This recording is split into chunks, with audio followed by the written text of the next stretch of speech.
The rig smelled like burnt coolant and old coffee, which meant it smelled like home.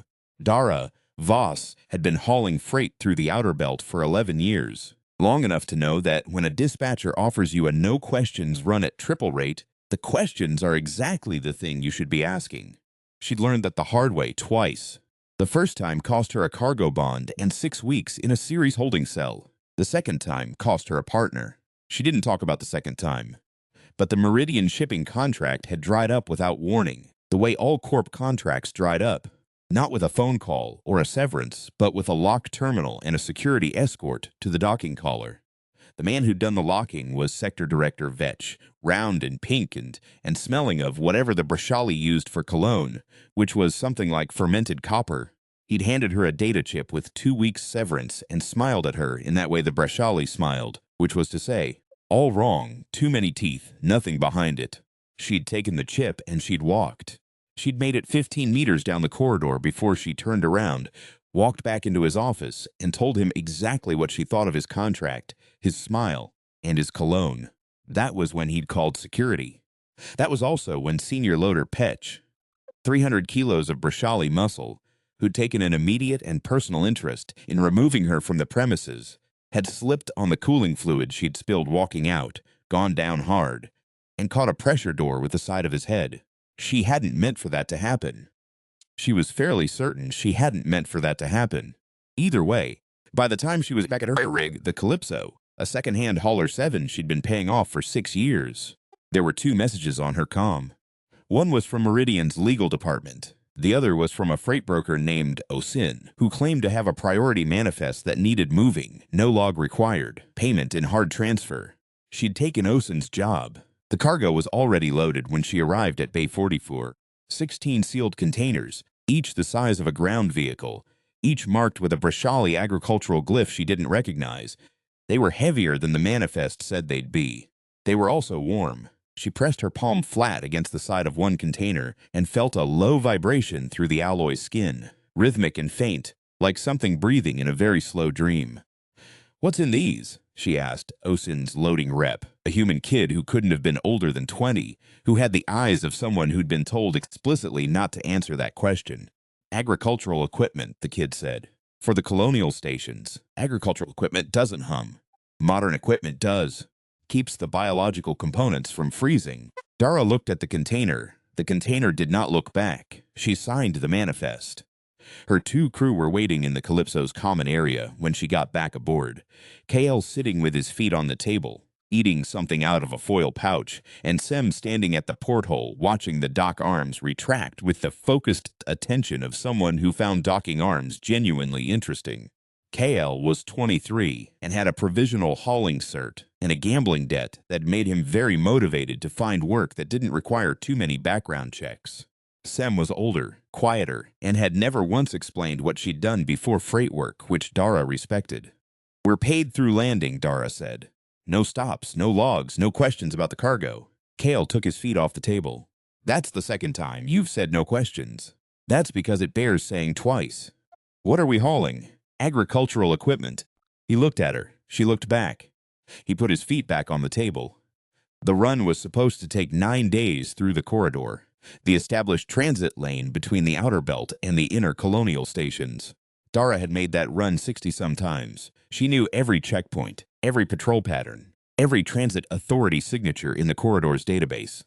She also knew that Meridian Shipping had flagged her registration code within 6 hours of her leaving, which meant every transit authority station in the corridor was looking for the Calypso. "We go around," she told them on the second day. "Around where?" Sem asked. "Through the shear." Kale's feet came off the table again, and this time they stayed off. The shear is a contested zone. The shear is a negotiated zone. Nobody owns it, which means nobody's watching it. Nobody owns it because there's nothing in it worth owning except debris fields and Vothran drift clusters. We'll navigate around the drift clusters. And if we can't, Dara pulled up the nav chart. The shear was a long, ragged corridor of dead space that cut diagonally between 2 contested systems, technically in nobody's jurisdiction, practically in everyone's way. The debris fields were real. The Vothran, however, were the more immediate concern. They were nomadic and territorial, and they made a practice of taxing anything that moved through their drift clusters. usually by removing parts of it. We'll navigate around the drift clusters, Dara said again, because saying it twice made it more believable, and she needed to believe it. They made it 2 days into the shear before the cargo started making a different sound. It had been the low thrumming vibration the whole run, steady, deep, almost meditative. On day 2 in the shear it shifted, higher, irregular, like a frequency looking for a signal. Dara was in the engine access corridor when she heard it, lying on her back under the secondary fuel coupling, with her hands full of calibration tools. She went still. The sound moved through the hull plating and into her spine. She crawled out, went to the cargo bay door, and pressed her ear against the metal. The vibration had become something that was almost rhythmic, not mechanical rhythmic. Something older than that.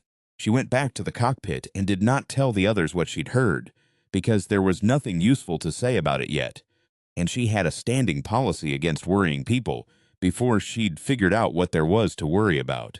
The Vothran found them on day 3. Their ship was beautiful, and Dara hated them for it. Long, curving vessels that looked like bones or musical instruments, pale against the black, running without lights because the Vothran navigated by pressure differential and didn't need them. 4 ships materialized out of the debris field ahead, arranged in a loose arc.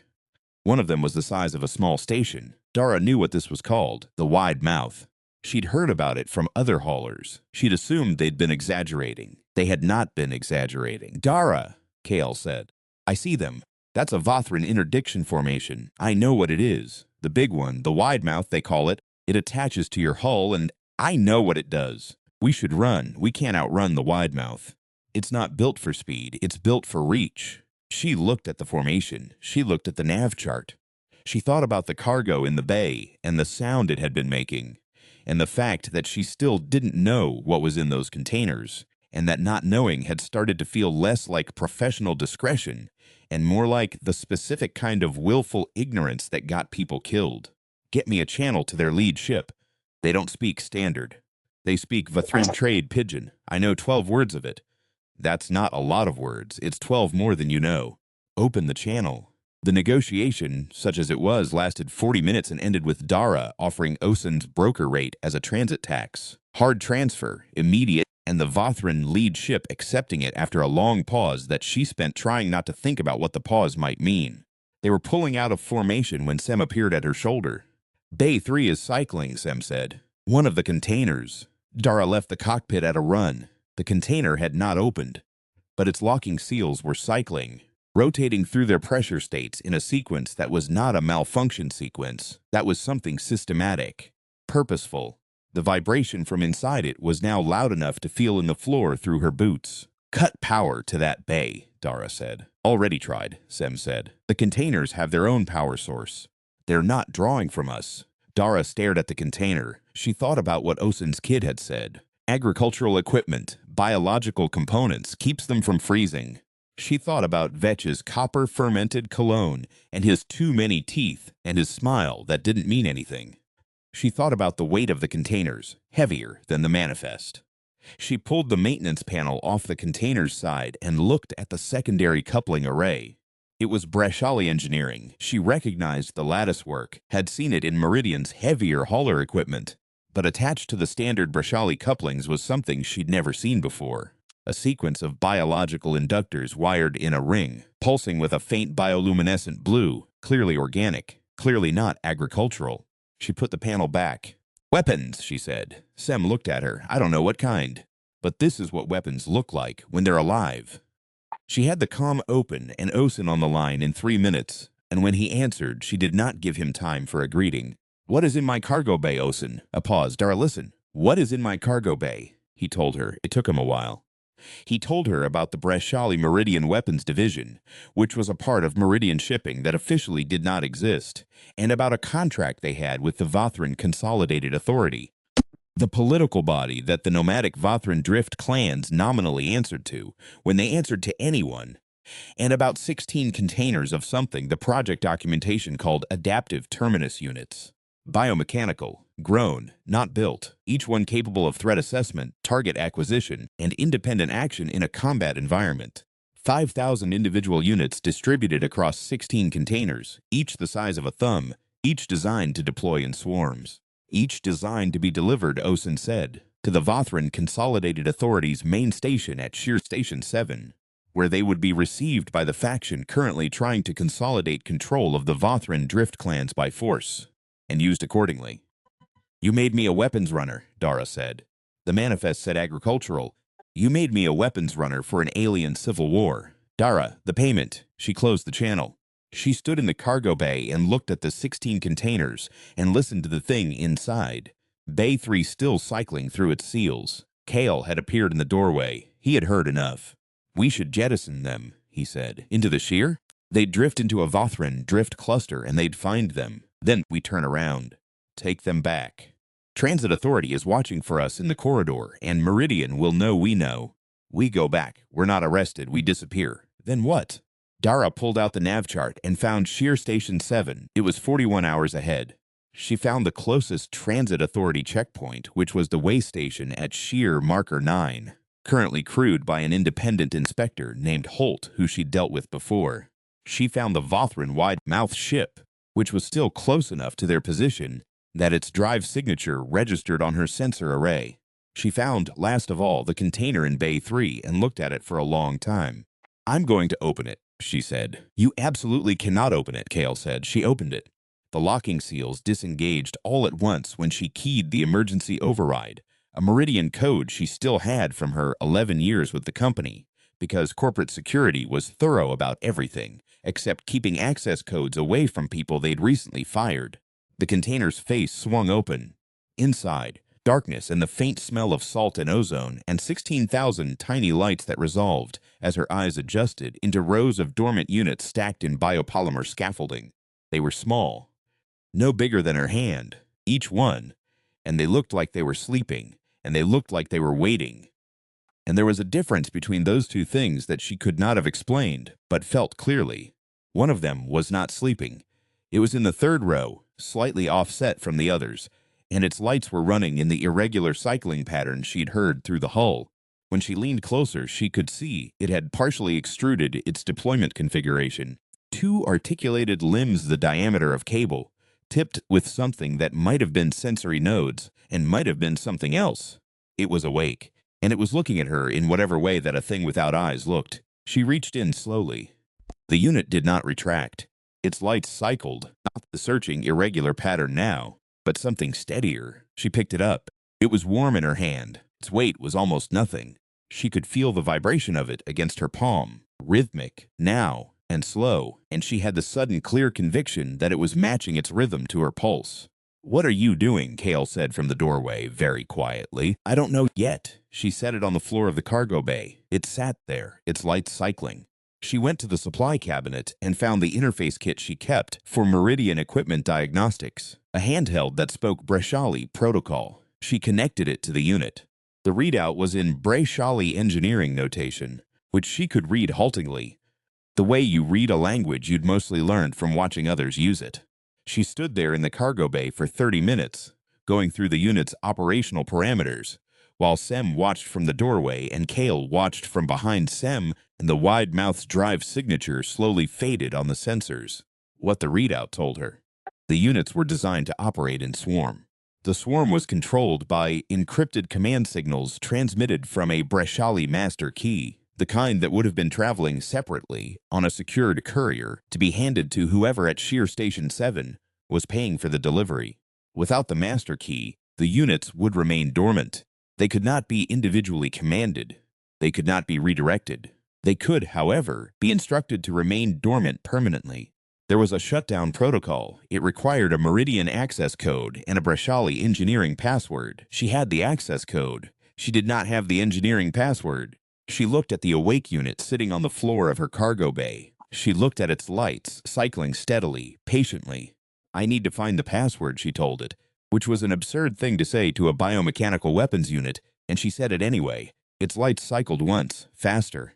Then it moved sideways toward the container wall, where the maintenance panel was, the one she'd pulled off earlier. It stopped beside the panel and went still. Dara stared at it. Are you showing me something? She asked. She pulled the panel.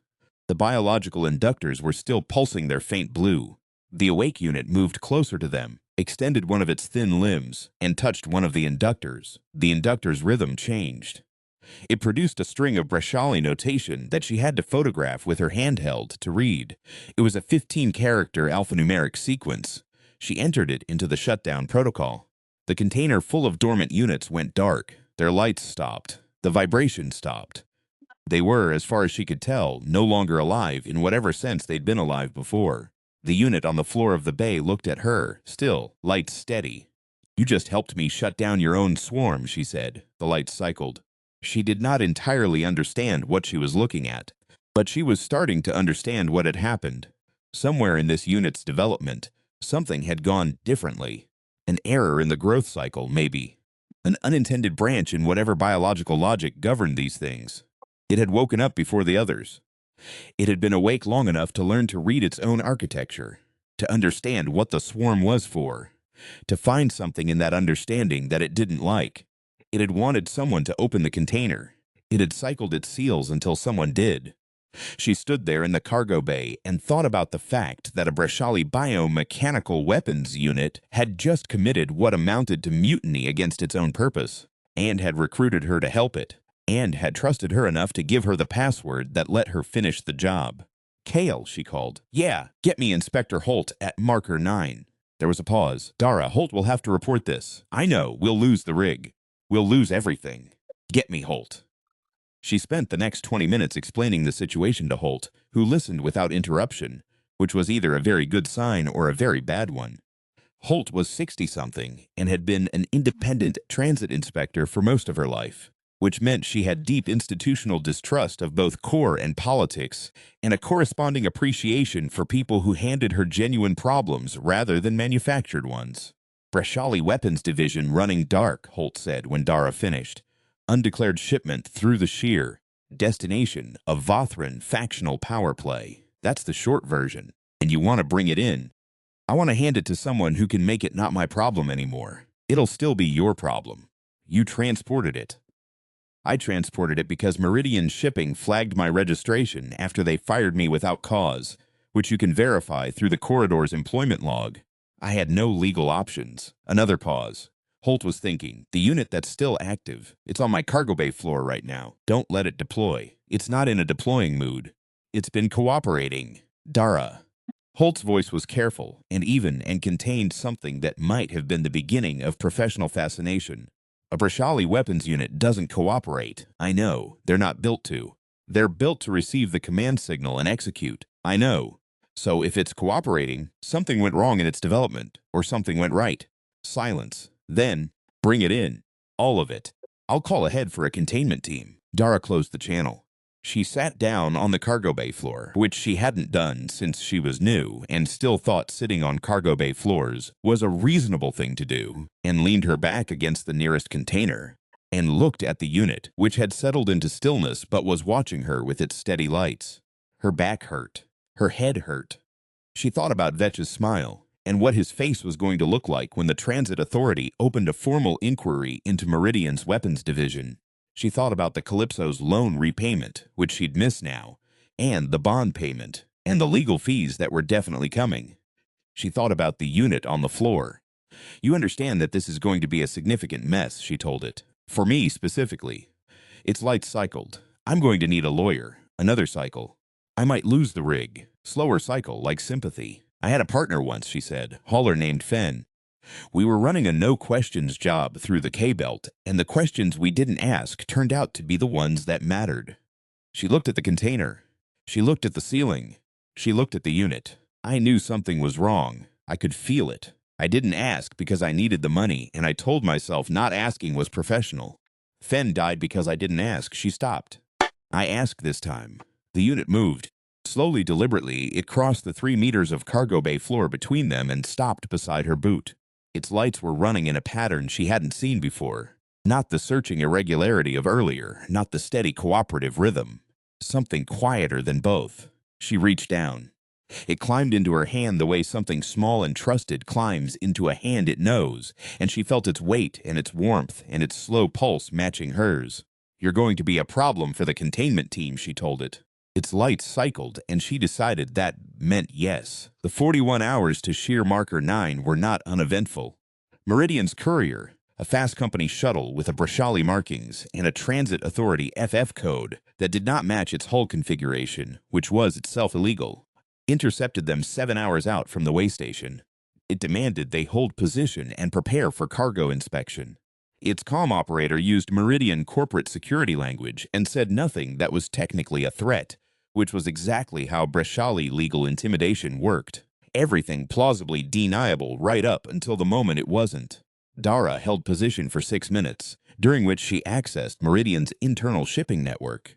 Still, embarrassingly for Meridian, accessible on her terminated employee credentials, pulled the courier's actual registration, found that it was listed as a Meridian executive transport with no inspection authority, and transmitted this to Holt's office along with the corridor employment log she'd mentioned, the cargo manifest discrepancy, and 3 of the photographs she'd taken of the biological inductors and the engineering notation. The courier held its position. The transit authority response craft that had been following at distance since she'd called Holt closed in from the other direction. The courier left. Kale, watching all of this from the co-pilot seat, was quiet for a long moment and then said, "You still have access to their network." Apparently, they didn't update their termination protocols. "You could have used that earlier. I needed something worth reporting first." He was quiet again. Then, "Finn, the partner you mentioned, I heard you telling the unit you were eavesdropping. I was standing in a doorway. It was open." She didn't answer. "Were you close?" Kale asked. "We were partners," she said, which was its own kind of answer. The handover at Marker 9 took 4 hours. 2 transit authority ships, a Brashali diplomatic observer who arrived late and said nothing useful, Holt in person, and a containment team in biohazard rig who came aboard the Calypso with sealed cases for the units and immediately became uncomfortable when Dara explained that one of them wasn't dormant and was not going into a sealed case. "Protocol requires," the containment team lead began. "Protocol doesn't have a section for this," Dara said. "I've checked." She had not checked. But the containment team lead had the face of someone who suspected she was right. The Awake unit sat on the cargo bay workbench during the entire transfer process. The containment team worked around it. Holt stood at the bay entrance and watched the unit with an expression Dara had not seen on a person's face before. Scientific caution and something that was almost reverence, the way you looked at something that was more than it was supposed to be. "It's been like this the whole run?" Holt asked quietly. "Since it woke itself up, which was before we went into the shear. It was awake when you dealt with the Vothran, yes, and it waited. Until I opened the container." Holt looked at the unit.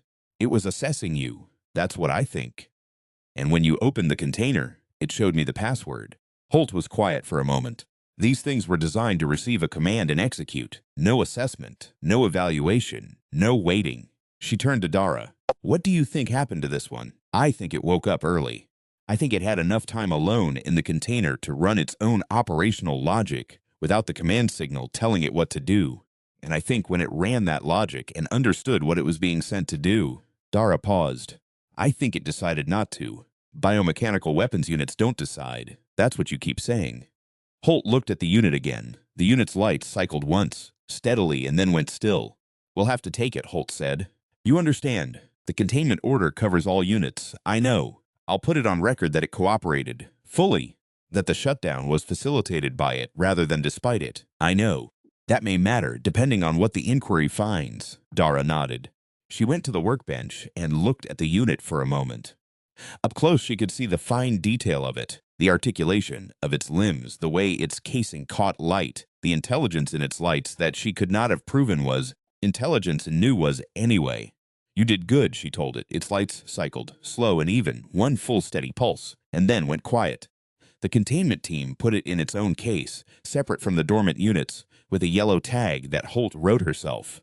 Dara didn't ask what the yellow tag meant, but Holt had the look of someone making a record for the benefit of whoever opened the case next. The inquiry took 3 months. At the end of it, Meridian Shipping's weapons division was dissolved by Brashali regulatory order. Vetch was removed from his position, pending a separate legal process that would take another 18 months. The Vothran factional contract was nullified as an illegal arms agreement, and E.J. Sags, the man at Meridian's corporate table who had authorized the whole program, was arrested at his private station by a transit authority task force that had apparently been looking for a reason for some time. The Calypso was not seized. Holt's report was thorough and the employment records were clear. The bond and legal fees were deducted from a restitution payment Meridian's dissolved division owed her for the fraudulent cargo contract. It wasn't enough to pay off the rig, but it was enough to make the next 2 payments and have some left over, which was not nothing. Kale stayed on. Sem stayed on. They didn't discuss any of it very much, which was a form of professional respect that Dara appreciated. What she thought about, in the months after, was the unit. She'd requested information through the Transit Authority inquiry process, a formal disclosure request, which they didn't have to honor, and eventually did, because Holt had apparently made a point of being useful during the inquiry's evidence phase, and had called in something she was owed. The disclosure was brief. The unit had been assessed by Brashali bioengineering teams contracted by the Transit Authority. Their conclusions were qualified, heavily, but their conclusions were also, in the dry language of official documentation, that the unit had demonstrated decision-making processes inconsistent with its design parameters, that those processes appeared to have emerged from an extended period of isolated activation prior to the cargo handover, and that the unit had, in the opinion of the assessment team, chosen its course of action rather than executed it. There was a second document attached, a recommendation from the assessment team regarding the unit's disposition. It had 3 checkboxes. The first said terminate. The second said contain for further study. The third said redeploy, under supervision, pending development of appropriate oversight protocols, which was a bureaucratic way of saying something that the assessment team had clearly wrestled with, because underneath that third box, someone had added a handwritten note that was not in the official font and had not been redacted. It asked about the woman who opened the container 3 times over 4 days. By name, Dara sat with the document for a long time. She was in the Calypso's crew cabin, feet up on the bunk rail, bad coffee going cold in her hand. Outside the porthole, the belt moved in its slow, indifferent way, tumbling and distant and enormous. She thought about Fen, and what asking the questions would have cost her, and what not asking had cost instead. She thought about the difference between a choice that's hard and one that's easy, and how you only knew which was which afterward, and sometimes not even then. She thought about a small thing in her hand, pulse matching hers, light cycling patient and steady, in the dark. She opened a comm channel to Holt's office. The third checkbox, she said when Holt answered. Holt was quiet for a moment. There'd be oversight. There should be. Protocols. Check-ins. It would have to be housed aboard a registered hauler with a clean record. My record's clean now, barely. Clean is clean. Another pause. You understand what you're asking. It's not a pet, Dara. It's an adaptive weapons system that developed autonomous judgment. Those words don't stop being true because it was cooperative. I know what it is, and you still want it aboard. Dara looked out the porthole at the belt. She thought about all the no-questions runs she'd taken and the one time she'd finally started asking them, and what the asking had cost her, and what it had saved. It asked about me, she said. 3 times. By name. Yes. She took a drink of the cold coffee. It was terrible. She drank it anyway. Tell them yes on the third checkbox, she said, and tell them they can bring it home.